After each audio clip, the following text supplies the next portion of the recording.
Radio J. Le Yiddish Show. Lise Gutmann. Radio J.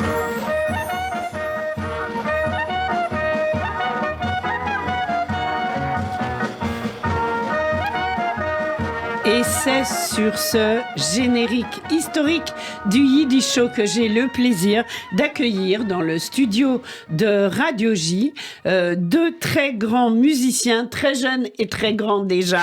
On va en parler. À ma gauche, Eli Hakel et à ma droite, Laurențiu Stoian. J'ai bien prononcé, très ça bien, va? très bien. Bonjour à tous les deux. Bonjour. Et merci d'être là. Bonjour. Alors, Eli, ce n'est pas la première fois que vous venez dans le studio de Radio J. D'habitude, on vous catégorise, je mets le mot entre guillemets plutôt, comme un musicien klezmer, en tous les cas, dans les concerts auxquels j'ai eu le plaisir d'assister. Mais vous êtes musicien, mais pas que. Alors, ce que je voudrais, c'est que vous vous présentiez tous les deux, mais vous-même. Moi, on m'entend beaucoup. Donc, quel est votre instrument, mais surtout pourquoi? Alors, bonjour Madame Gutmann, merci beaucoup. Lise, on peut dire Lise. Oui, Lise. Dans la vraie vie, on s'appelle par les prénoms. Oui. Alors, aujourd'hui, on est avec mon demi-frère Laurențiu à Radio J pour présenter l'ensemble L'Athénée, qui est un ensemble de musique franco-roumaine, un ensemble de musique de chambre à géométrie variable qu'on a créé dans la veine et dans l'inspiration de la saison culturelle franco-roumaine qui a eu lieu en 2019 et qui a créé des ponts entre la France et la Roumanie avec des collaborations très riches sur le plan artistique. Et avec Laurențiu, on s'est dit qu'on aimerait justement à notre tour s'inscrire dans cette tradition de tous les échanges artistiques qui ont eu lieu depuis presque 200 ans. On sait qu'il y a eu des collaborations musicales très fortes entre George Enescu, on va dire la figure représentative de la musique roumaine, et les compositeurs français de la Belle Époque. Mais alors, rappelez-nous quand même vos instruments. Ah oui, bien sûr. Ben oui. Alors, moi, je suis violoniste. Oui. J'ai terminé mes études au Conservatoire national supérieur de musique de Paris. Et vous êtes très proche de la musique des Balkans et de la musique klezmer également. Exactement. Voilà. Et Laurențiu? Alors moi aussi, je suis violoniste. Laurențiu parle très très bien le français. Merci. Donc j'ai commencé à Strasbourg, d'abord avec mon père et après au conservatoire où j'ai fini mon diplôme. Et maintenant je suis en Suisse, à Bâle, dans la classe de Adelina Oprean, qui est une Roumaine aussi, violoniste. Disciple de Yehudi Menuhin. Ah oui, quand même. Voilà. Et violoniste également. Bah oui, bien sûr. Et donc, une grande violoniste descendant d'une grande lignée d'artistes. Mais alors, en fait, vous êtes demi-frères. Oui. Et c'est quoi cette passion familiale pour le violon et pour la musique? C'est intéressant. Bah, je peux. Donc, Laurențiu. quand on était petit, souvent à la maison du matin au soir, il y avait 3 violons qui résonnaient dans chaque chambre, Eli, moi et mon père, et donc on travaillait. Et moi, dans ma famille, le folklore roumain et le folklore des Balkans a toujours été présent par mon grand-père, qui est en Roumanie et qui joue du violon, qui a étudié le violon et qui est pour moi un maître du folklore. Et par la suite, à la maison, avec Eli et mon père, on aimait bien jouer. Et le klezmer, alors, Laurențiu, vous aimez? Moi, le klezmer, j'écoute beaucoup. Pratique pas assez, on va dire. On peut pas tout faire en même temps. Oui, c'est clair. Mais ce qui est intéressant, c'est que pour beaucoup, en tout cas en France et en tout cas en musique classique, la porte d'entrée vers les musiques des Balkans, c'est souvent la musique klezmer. Et c'est un peu le premier rapport qu'on a, presque maternel, si je puis dire. Et d'ailleurs, quand je dis maternel, moi c'est le cas, puisque ma mère m'a initié à la musique des Balkans et à la musique traditionnelle par le prisme du klezmer. J'ai commencé quand j'avais 9 ans. Et puis ensuite, de fil en aiguille, de rencontres avec le père de Laurențiu et puis Marine Goldwasser, plein de personnalités Bien sûr. incroyables à Paris. Je me suis plutôt dirigé vers la musique roumaine, mais avec un lien très fort pour la musique. Parce que moi, je vous ai connu à travers le trio que vous aviez monté. Le trio Canaille. Voilà, le trio, le Canaille Trio. Et pour lequel ça avait été un coup de cœur, parce que déjà, vous exprimiez tous, et vous en particulier, un talent très singulier, il faut dire les choses. Merci. Oui, la musique klezmer est très importante pour nous Roumains, parce qu'elle a transporté les mélodies roumaines ici, elle nous a ramené des mélodies venant de l'Orient, donc c'est un peu un vaisseau de la musique des Balkans vers l'Europe. Je peux vous demander quel âge vous avez? J'ai 20 ans. D'accord. Moi, j'ai 23 ans. Voilà, donc vraiment vous êtes très très jeune et déjà avec d'énormes connaissances et très passionné. Alors j'aimerais donc que vous nous parliez de ce projet, l'Athénée. Depuis quand le projet existe-t-il et comment est-il né? Alors, il est né en 2022. Avec la Laurențiu, il y a un été, on s'est dit qu'on aimerait beaucoup retourner en Roumanie pour jouer auprès des publics qu'on connaissait à Cluj-Napoca. Parce que, au fil des rencontres, on est devenu amis avec un pianiste qui est professeur au conservatoire Gheorghe Dima, conservateur principal de la ville de Cluj. Cluj, c'est une très belle ville austro-hongroise qui est située à la frontière avec la Hongrie. Et elle est très riche en art, beaucoup d'édifices culturels y sont. Et donc, on a eu l'occasion de jouer à l'Institut culturel français pour une première édition et également à la Casa Transit. Vous m'avez envoyé des photos, on ne peut pas les montrer. Bien sûr. Racontez-nous. La Casa Transit, c'est une ancienne synagogue. C'était la synagogue des artisans. Oui. Deux synagogues à Cluj. Donc la première, c'est la synagogue néo-mauresque, qui est la plus belle, magnifique, avec un très beau dôme. Tout a été refait d'ailleurs. C'est devenu un centre communautaire et aujourd'hui... Mais un centre communautaire juif? Oui, bien sûr. D'accord. Et la Casa Transit, c'était la synagogue plutôt des artisans et des travailleurs, qui aujourd'hui est récupérée par la communauté hongroise qui la gère et qui fait vivre l'art contemporain dans ce lieu. Et c'est là où on va se produire. Mais qui n'est plus une syna, en fait. Ce n'est plus une syna. Elle a été D'accord. désacralisée. Il y a encore des éléments très beaux avec l'hôtel, mais avec une magnifique Magen David qui trône devant. Mais elle a besoin, à mon sens, d'être rénovée, d'être entretenue et d'être soutenue. C'est un lieu vraiment d'exception et je souhaite vraiment à tous les auditeurs de pouvoir y aller. De pouvoir y aller. Ouais. Vous avez eu le même coup au cœur, Laurențiu? Oui, en plus c'était marrant parce que je pense 2 ou 3 soirs avant la représentation, on se baladait dans la ville avec Ellie et d'ailleurs durant le premier projet on était accompagnés par Guillaume Flores, un altiste, et Michał Balas, un ami à moi, violoncelliste de bal. Et on se promenait dans la ville et on se dit tiens on va peut-être aller voir déjà avant à quoi ça ressemble. Donc c'était le soir, on était tranquille et on y va. Et ils ont eu la gentillesse de nous ouvrir les portes et on a pu y aller. Et on s'est dit, ah oui, ça c'est un endroit où on rêve de jouer, on veut jouer. Et justement, durant le soir, on s'est tellement bien senti et c'était très, très, très inspirant pour nous. Et magnifique endroit et qui est en rénovation, justement. Et on espère qu'il retrouvera toute sa beauté. Et bientôt. l'acoustique. Exceptionnel. Ouais. Oui, c'est ça Et puis, aussi. Moi, je trouve que jouer dans un lieu comme ça, c'est Qui a une histoire. tellement inspirant. Oui. L'acoustique est ça résonne, c'est chaleureux. Juste à côté, il y a le fleuve qui passe à côté. Puis c'est dans une petite cour intérieure, on se faufile entre les maisons et puis ouais, c'est vraiment Une très très inspirant. très belle fresque bleue, comme les micros d'ici un peu. Comme les Avec- micros de Radio Ouais, J. voilà, avec des étoiles et c'est très très très beau. Et alors justement, donc l'Athénée est née, si j'ose dire, C'est ça. avec vous. Pourquoi le choix de ce nom? Alors, l'Athénée, l'Athénéum Roman, c'est le nom de la salle de la Philharmonique de Bucarest. Athénée Ah, ou d'accord. Roman. Et cet endroit, Moi, c'est j'apprends plein de choses. C'est passionnant.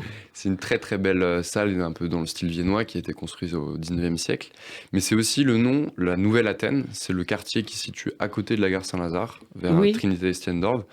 Et c'est un quartier qui a été, pareil, construit au 19e siècle et qui a été un lieu de convergence de beaucoup d'artistes, Oui, et c'est notamment Georges Enesco qui habitait rue de Clichy, Fauré est passé par là, Ravel et beaucoup d'artistes peintres également.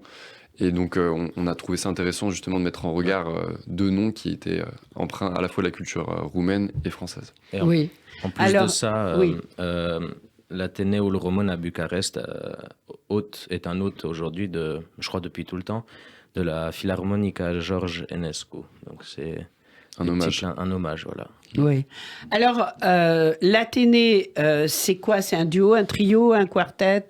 C'est alors un ensemble de musique de chambre à géométrie variable. Oui. Comme on l'a dit, notre premier projet l'année dernière a été en quatuor. Oui. Donc quatre membres, 2 violons, un alto et un violoncelle. Pour notre deuxième projet dont on va partir ce dimanche, on a très hâte, ça va être un projet en duo de violon. Et donc on souhaite vraiment explorer tout le répertoire possible et ne pas s'ancrer à une seule formation et se limiter dans toutes les possibilités musicales qu'il existe. Et le but, c'est vraiment de fédérer autour de nous plusieurs jeunes des meilleurs conservatoires d'Europe. Oui, puisque je sais que, et vous avez raison, vous êtes très exigeant, vraiment. Et c'est bien, Mais il faut je trouve l'être. ça beau, justement, Mais oui. de fédérer des jeunes partout en Europe et de partager une vision humaniste presque de la musique et de... Alors, quelle musique vous allez jouer? De la musique des Balkans, de la musique roumaine, de la musique classique roumaine? Alors, ce dimanche, donc on part en Roumanie, pour être très exact. On est très très heureux d'y aller. On a 6 dates en tout. D'accord. C'est une tournée... 5, pardon. C'est une tournée qui va avoir lieu dans les principaux instituts culturels et alliances françaises du pays, en partenariat avec eux. D'ailleurs, on les remercie et on les salue. Oui. Et on va présenter un programme qui part de Jean-Marie Leclerc, qui est un compositeur français de la période baroque. Oui. Puis Louis Spohr, compositeur allemand, très belle ligne, magnifique duo concertante. Très opératique. Ensuite, on va poursuivre avec une pièce d'Isaïe, la sonate pour 2 violons, qui est un peu une réunion entre Paganini et Debussy, extrêmement difficile, mais magnifique. Ça a été écrit pour la reine Elisabeth de Belgique. Et de Belgique, oui. Mais même de... Et on va clore C'est prestigieux. ce beau cycle avec les duos de Bartók. Et donc Oui. ça, c'est vraiment très empreint de musique populaire, parce que Bartók Bien sûr. a collecté des folklores en Hongrie, dans toute la période Dans début toute du l'Europe 19e. centrale et de l'Est. Et Oui. ensuite, il les a utilisés à des fins pédagogiques pour les duos pour violon. Voilà. Et ensuite, par le souhait d'un des membres d'un des instituts français aussi, j'aurai le plaisir de jouer Lautaro de George Enescu. Waouh. C'est 3 minutes de violon solo. Et c'est le premier mouvement de ses impressions d'enfance. Une pièce de 20 minutes magnifique. Et donc, on nous a demandé aussi d'introduire George Enescu. Et voilà. Et après, à la fin, on aura une petite surprise. Voilà. Bon. Alors, moi, je propose qu'on écoute un premier titre Bien sûr. que vous nous avez apporté et je vous laisse nous le présenter. Alors, il s'agit de la sérénade pour trio à cordes de Dornani. Alors, lui n'est pas roumain, il est hongrois, mais contemporain de Bartók, très admiré par Bartók. Et on a enregistré ça au Conservatoire national supérieur de musique de Paris avec Héloïse Houzé, Guillem Vega González, qui est un violoncelliste espagnol, et moi-même. Voilà. On écoute et vous-même, Elia Kell.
quelle merveille. Alors oui, vous écoutez bien le Yiddish Show de Radio J.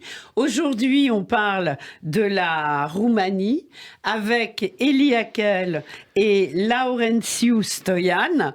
On en parle parce que vous avez un très joli projet qui, pour une fois, Elie, n'est pas yiddish, mais si important pour partager finalement un patrimoine. C'est très européen tout ça. Bien sûr, c'est vraiment une aventure européenne. Et je pense que la musique classique permet ça. Moi, je me définis avant tout comme un musicien classique, mais je pense que dans mon parcours, toute ma vie, je vais essayer de créer des ponts entre la musique populaire et savante. Et je pense que les deux interagissent et ont interagi depuis la nuit des temps, depuis le début de l'histoire de la musique classique, depuis Haydn même. Et favoriser ça dans mon parcours d'interprète, personnellement, c'est une chose qui me parle beaucoup. Je pense que c'est très important. Aujourd'hui, on a la chance en Europe d'avoir des frontières ouvertes, de pouvoir accéder à ces folklores. C'est vrai. D'avoir des gens qui sont... C'est l'Europe de l'Est, il y a 30 ans, on ne pouvait pas trop y aller. C'est clair, c'était très compliqué. Et maintenant, c'est possible. Et personnellement, moi, cet été, je vais rester un mois en Roumanie pour apprendre précisément auprès d'un... On appelle ça un lautar, donc un ménétrier. Un quoi? Un lautar. Oui. Lautar. Peut-être tu peux en parler. Lautar, c'est... il y en a tellement en Roumanie. Un coach? Non. Un coach, mais qui, même lui, n'a pas eu de coach. Mais qui a tout appris à l'oreille. Et c'est même plus authentique que ce qu'on pourrait apprendre à l'école, quoi. Parce que l'école, en termes de... Je considère de musique folklore, populaire... c'est tellement règle, ça tue un peu l'esprit de la musique des Balkans. Donc un lautar, c'est un ménétrier, ça peut être un tzigane, un roumain qui joue dans la rue, qui joue dans des salles de concert. C'est un vrai maître de la musique folklorique. Oui. Et vous savez déjà qui ça va être? Alors j'hésite, parce que c'est vrai qu'on a l'embarras du choix en Roumanie. Ah oui. Il y a un tel paysage musical là-bas. Et puis des styles régionaux qui sont très différents. Si on va en Moldavie, c'est une chose. Dans le sud, en Valaquie ou en Transylvanie. Mais je vais probablement... Vous avez beaucoup voyagé en Europe de l'Est? Pas mal, ouais. D'accord. Pas ok. mal. Mais on sent l'expérience. Peut-être Marcel Ramba, qui est un violoniste tzigane de Transylvanie, ou j'ai d'autres idées, mais je vous en reparlerai. Bien sûr.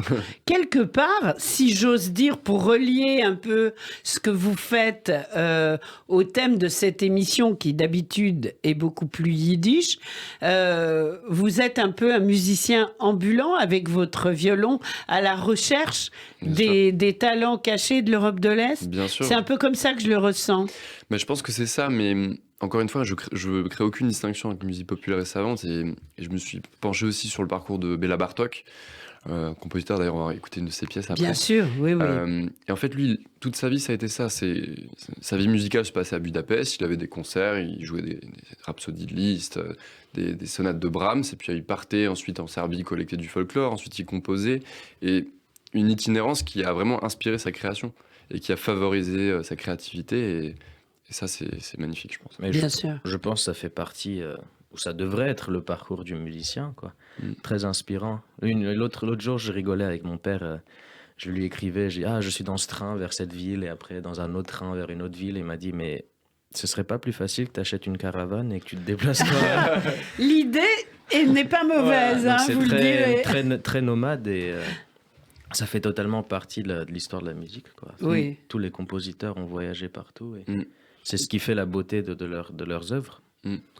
Alors, cette tournée que vous allez réaliser sous peu, cette tournée, donc elle va avoir lieu dans les principaux instituts culturels français de l'Alliance française. Exactement, et l'Alliance française, les Alliances françaises. Exactement. D'accord, donc c'est important. Oui. Parce que c'est un brassage culturel. C'est clair. Enfin, on est heureux de présenter ça dans ces endroits-là. On pense que c'est des lieux importants de la francophonie en Roumanie. On a pu rencontrer aussi des équipes qui sont formidables, des gens qui sont très dédiés à connecter nos aires culturelles. Et je pense que c'est des lieux... On remercie énormément Raluca Mateiu qui a tout organisé. C'est clair. Et vous vous sentez européen? Ah oui. Ouais. Moi, je pense que je me sens plus européen Parce que français. moi, je vous ressens très européen. Ouais.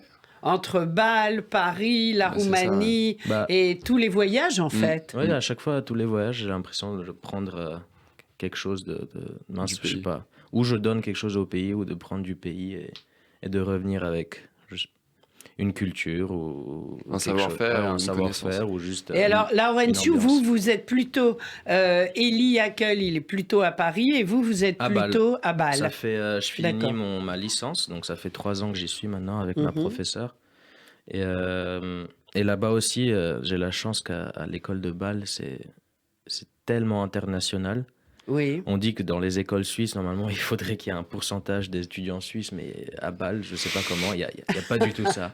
Il n'y a pas d'étudiants Espagne- suisses. Oui, il y en a, mais tellement peu. Il y a plein d'Espagnols, Russes, Europe de l'Est, Italiens, Français, Anglais, Et Américains. alors, on parle quoi? On parle pas Schweizerdeutsch quand Bah, même. normalement, Yiddish. ça serait bien. Mais normalement, on est censé, par les règles et par le règlement, parler allemand. Oui. Mais bon, l'anglais est la langue principale entre nous. Et Alors, Mais- vous parlez combien de langues, Laurentiu? je parle de la maison, je parle roumain. De l'école, je parle français parce que je suis né en France. J'ai appris l'anglais par nécessité pour étudier en Suisse. Et je parle aussi allemand parce que ma grand-mère était allemande d'une région qui s'appelle le Banat Oui. en Roumanie. Grande influence allemande, donc 4 langues. Waouh. Pas mal. Pas mal. Élie. Moi, je fais mieux.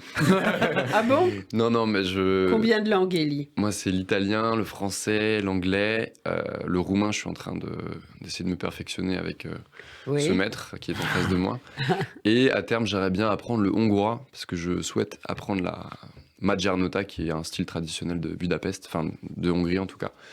Et un violoniste m'a recommandé d'apprendre le hongrois pour bien jouer cette musique. Donc c'est dans les projets. Et le yiddish, plus tard? Plus tard. D'accord, avec plaisir. Mais avec Bien plaisir. sûr. Alors, je propose qu'on écoute un autre titre que vous nous avez apporté et que je vous laisse nous présenter également. Alors, il s'agit du second mouvement de la sérénade pour cordes de Dornani. Et je trouve ce mouvement absolument savoureux. Voilà, et tout on ce que j'ai à dire. termine cette première partie d'émission sur ce mouvement. Je vous retrouve juste après. Radio J. Le Yiddish Show. Lise Gutmann. Radio J.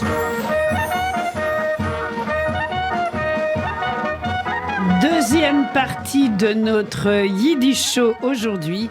2 invités en studio, Elie Hackel et Laurentiu Stoyan. Je vais finir par bien le prononcer.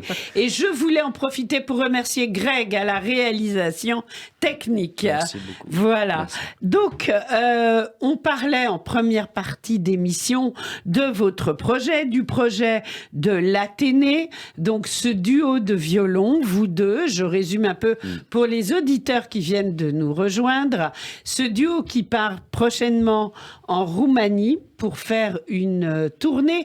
Alors, non pas, Élie, de musique klezmer comme on en a l'habitude avec vous, mais plutôt de musique, on va dire classique, mais d'Europe de l'Est, tendance roumaine. Exactement, Voilà. c'est ça. Non, j'ai bien compris.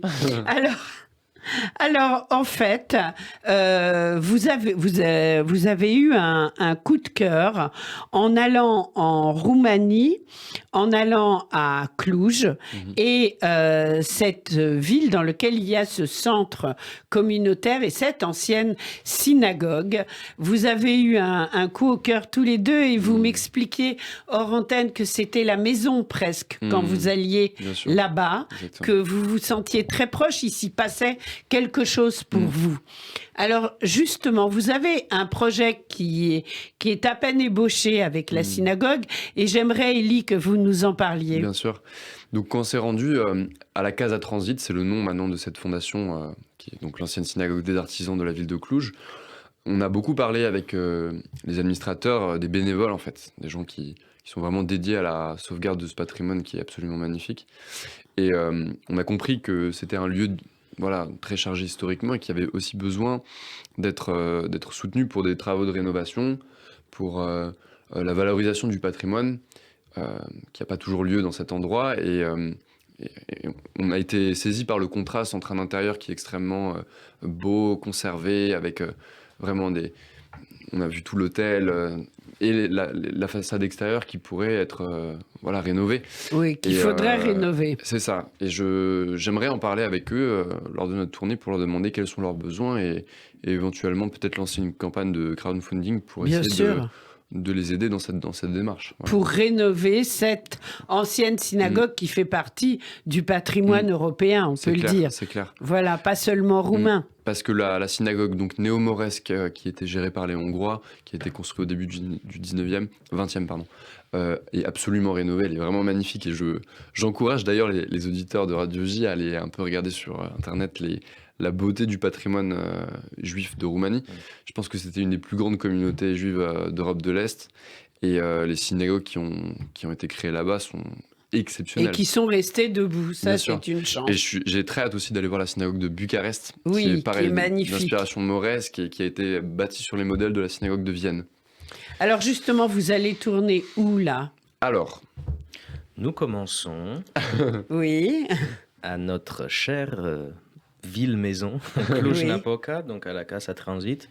Ce sera le 28 mars, si jamais il y a des auditeurs. alors là, oui, mais enfin, ils y seront pas, mais Ouais, voilà, on sait jamais. racontez-nous. Donc vous commencez à Cluj. On commence à Cluj, après on s'envole vers Bucarest, je vais dire Oui. les noms en roumain. On va jouer dans l'enceinte de l'Institut français de Bucarest, dans l'Atrium. Ils ont une magnifique salle, entrée, Vous y avez hall. déjà joué? Non, pas encore. Non. c'est la première fois. Et après, on prend le train vers Brașov, qui, je crois, fait partie, cette fois, c'est une alliance française. Oui. Et là-bas, il y a le bal de la francophonie. Et donc, on va y prendre part, on va présenter notre concert. Vous allez faire danser, non? Non. non. Non, Après, parce que si vous les gens parlez veulent d'un danser- bal, alors oui. Mais donc, c'est un événement francophone. Parce qu'il y a aussi, D'accord. il y a aussi une grande communauté française. Bien sûr, dans toutes les villes, surtout Cluj, Bucarest et toutes les grandes villes roumaines, il y a une grande communauté française. Parce qu'on s'est beaucoup inspiré à l'époque du savoir et de la culture française. Ensuite, on continue pour notre 4e date à Ploiești, qui est une ville entre Bucarest et Brașov. Là-bas, on y joue à la Philharmonie. Et on finit ce grand séjour à Suceava, dans le nord de la Roumanie. C'est un rêve un peu ce que vous nous Ouais. racontez. Oui, Ça l'est c'est aussi clair. pour vous? Ah oui, oui, oui. oui. C'est une tournée déjà. Pour moi, c'est ma première tournée. Ah oui. Ouais. Et, Mais vous, Laurentiu, vous avez déjà joué à Paris quand même. oui, Bien sûr. bien sûr, mais tournée. Mais tourner vraiment, jamais. Notre tournée en Ouais. plus. Donc, Tournée de musique de chambre, tournée quasiment organisée, pensée par nous. Ouais. C'est un rêve. Moi, Lise, sincèrement, je pense que je rêve de ça depuis que je suis petit. C'est De vrai. voyager en Roumanie, Et Élie, vous n'avez jamais tourné même avec d'autres Ah si, projets? bien sûr, d'orchestre, de musique de chambre, mais de cette dimension-là, dans un pays qui me tient autant à cœur, jamais. Je pense que c'est Ah, une première, oui. donc c'est pour ça que c'est aussi spécial, Ouais. je pense. Et Oui. moi, c'est dans mon pays. Et donc, c'est très symbolique. Et Bien fort. sûr. Mm. Bon, on vous souhaite vraiment tout le succès que vous méritez. Merci beaucoup. On va écouter un autre titre que Bien vous sûr. nous avez apporté. Alors, il s'agit d'un extrait des 44 duos de Béla Bartók. Oui. Béla Bartók est un compositeur hongrois Qu'on connaît, bien qui est sûr. absolument extraordinaire. Et il s'est inspiré, donc, comme je le disais précédemment, des folklores traditionnels de chaque pays qu'il a pu visiter en tant qu'ethnomusicologue. C'est un peu le père fondateur de l'ethnomusicologie. Oui, Et en revenant de ses collectes, il a réarrangé ces pièces-là, ces mélodies populaires, pour un effectif de duo pour violon à des fins pédagogiques. Et donc, il y a une progression de difficultés au sein de ces deux cahiers. Et là, on va vous présenter une des danses qui est exclusivement jouée en pizzicato. Donc, c'est avec le doigt. Avec Et, le doigt. C'est très, très mignon comme pièce. d'accord. Bah, on écoute, interprété par le duo L'Athénée.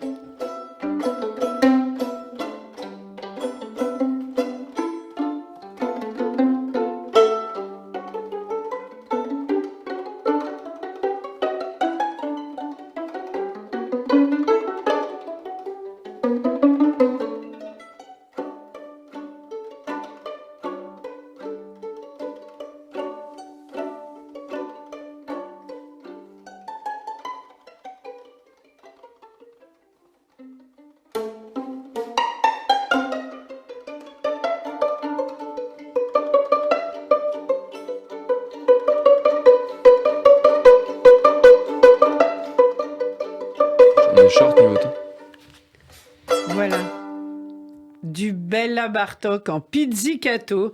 Ah là là, mais aujourd'hui, j'apprends énormément de choses. C'est un Donc, cahier d'études. qui hein. joue? Vous jouez tous les deux. C'est ça. On a Voilà. fait l'enregistrement au Conservatoire national supérieur de musique de Paris, pareil. En Vous êtes toujours au décembre. conservatoire? Alors, En moi, lien j'ai terminé mes études, j'ai eu mon master au Conservatoire. Bravo. Mais, Mazel tov. mais je remets le couvert pour 2 ans. Ah oui. Pour un master de musique de chambre, cette fois-ci avec mes camarades Héloïse Ouzé, l'altiste qu'on a entendu précédemment, Léo Ispire et Yona Mayatsky, en quatuor avec piano. Et d'ailleurs, j'espère que dans le futur, j'aurai le plaisir de les intégrer au projet L'Athénée pour Ah partager oui. aussi ce répertoire du quatuor avec piano. Je sais qu'il y a des pièces de quatuors avec piano de Georges Enesco, Forêt, donc Très très beau. la littérature franco-roumaine est assez servie pour cet effectif. Oui, bien sûr. Est-ce que vous avez l'impression qu'il y a encore des choses à découvrir En musique classique, dans ce domaine?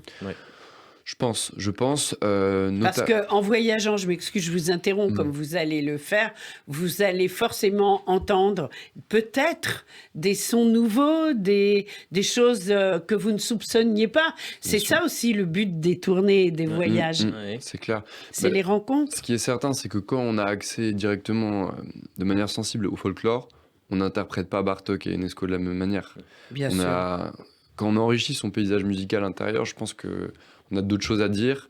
On a des rapports à la musique, même à la fonction de la musique qui sont différents. Et nous, ce qu'on souhaite, c'est vraiment apporter un regard neuf sur le répertoire déjà existant, découvrir des nouvelles pièces du répertoire, des compositeurs franco-roumains qui sont moins connus, et à terme aussi valoriser la création contemporaine en probablement dans le futur commandant des pièces à des jeunes et compositrices, compositeurs franco-roumains. Bien sûr. Je pense que ça participe vraiment d'une dimension totale et de redécouvrir des répertoires, c'est clair.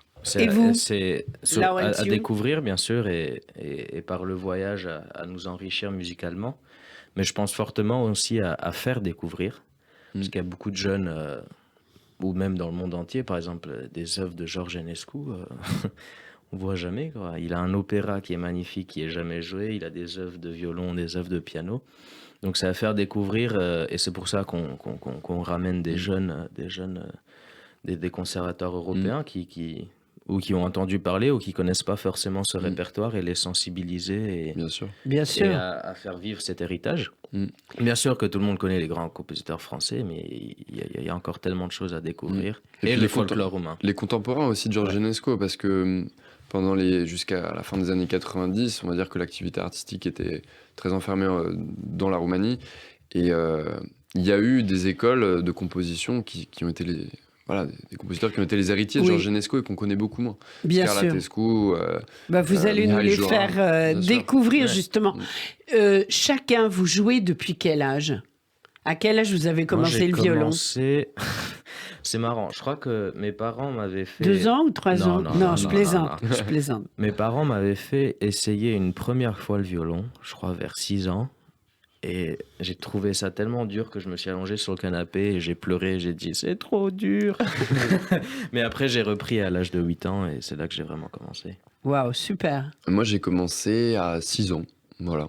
C'est Oui. le bon âge, c'est la moyenne nationale. Et c'était pas trop dur à 6 ans? Ah, c'était Non. très dur. C'était très dur. Très dur. Bah, le violon, je pense que je Oui. peux pas dire que c'est le plus dur des instruments parce que je compatis pour mes camarades pianistes. C'est le plus dur des instruments, oui. Mais c'est vrai qu'il y a quand même Et alors, vous Non, répétez combien de fois par jour? on travaille en moyenne 5 heures par jour, je pense. Oui. Là, pour préparer la tournée, on pousse un peu le Oui, là, le vous avez régime. mis oui, le turbo, comme on Mais dit. c'est vrai qu'il faut une certaine discipline, une certaine Oui. régularité, comme un sportif de haut niveau. Voilà. Bien sûr. Qu'est-ce que vous souhaitez pour cette tournée? Qu'est-ce qu'on se souhaite de Vous allez faire un rencontrer- enregistrement? Alors, je pense qu'on va avoir une amie photographe et aussi vidéaste qui va nous suivre pendant la tournée, Ouais. donc on aura pas mal de traces de cette. Ah ben voilà, belle donc il faut tournée. faire un album, on l'attend impatiemment, on viendra Bah, le On présenter. va Premier figer album, tout ça on en espère. images. Oui, Mais on espère surtout rencontrer des gens. En fait, c'est vraiment ça. Je pense que c'est rencontrer des amoureux de la musique classique, des amoureux de la musique franco-roumaine et Des jeunes aussi. des jeunes. Mmh. Voilà. On y était allé l'été dernier, on jouait, on travaillait au conservatoire de Cluj et il faisait tellement chaud qu'on avait ouvert les fenêtres. Et on travaillait les duos de Bartók le soir, 23h. On était un peu fatigués.